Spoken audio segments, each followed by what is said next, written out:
Bigla ako nag-crave sa mang inasal, pero napakalayo kasi mula dito sa amin.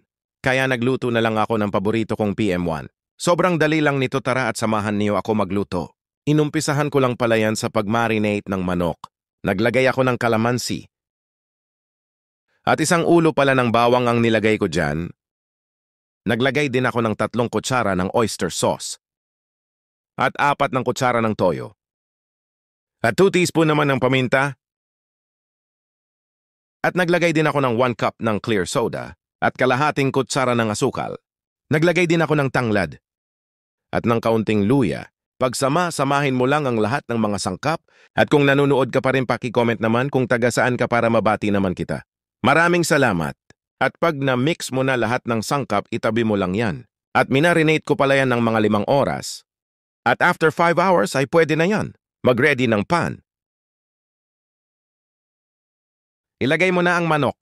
Lutuin mo lang yan hanggang sa mag-brown ang kulay ng balat niyan para magkaroon ng flavor.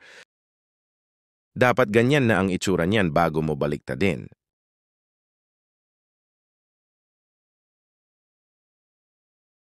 At ilagay mo na din ang pinagbabaran niyan para mas lalong sumarap. At takpan.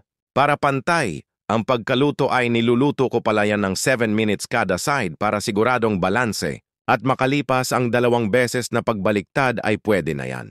Tignan mo naman ang itsura niyan, sobrang sarap at nakakatakam. Pwede ka rin pala gumawa dyan ng sarili mong chicken oil. Para ganap na ganap talaga ang ating paa ng manok at para ka talagang kumain sa mang inasal. At kung umabot ka hanggang dito ay baka pwede mo naman i-like ang video na ito at mag-subscribe ka na din sa aking munting channel. Maraming salamat. Hanggang sa muli!